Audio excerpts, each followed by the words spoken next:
Hello, my name is Renee and welcome to Tallwood Talk Show.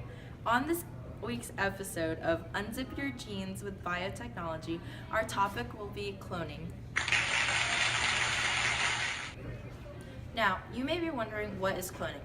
Well, according to the National Institutes of Health, in genetics, cloning is the process of making copies of a gene or a whole organism.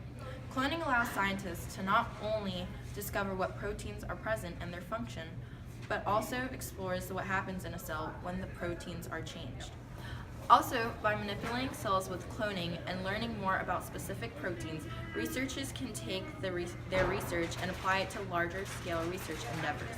In addition, cloning has led scientists to discover the entire genetic sequence of many different species. Now on to Jeremy with the ways of cloning. Okay, so scientists have multiple ways of cloning organisms and genes.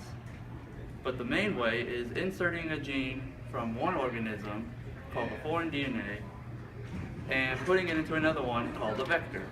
And for animals, they use somatic cells, such as skin cells, and put it into oocytes, which are egg cells that don't have a nucleus, and they become embryos.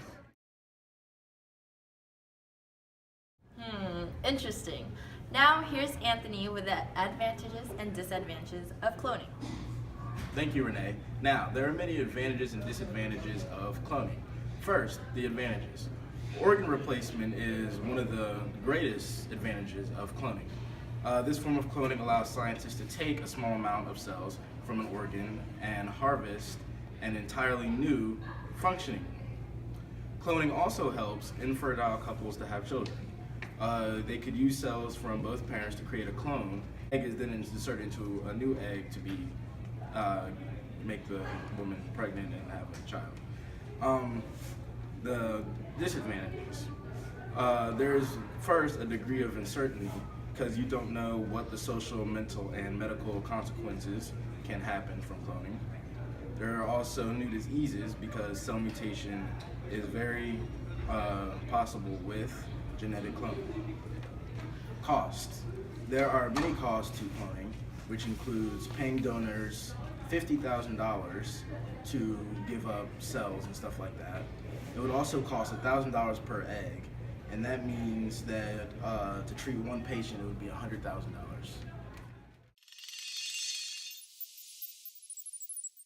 Yeah. Okay. Number one, diseases from cloning may cause the fall of civilization.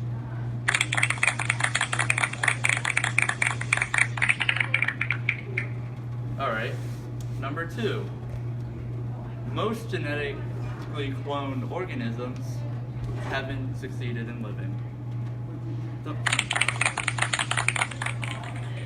Number three, the first genetically modified or cloned organism was a sheep.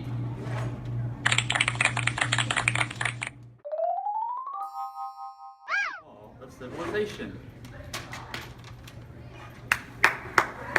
Oh, should we? Run, boy, run!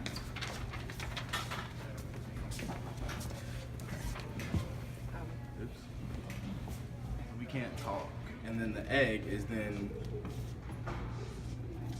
the egg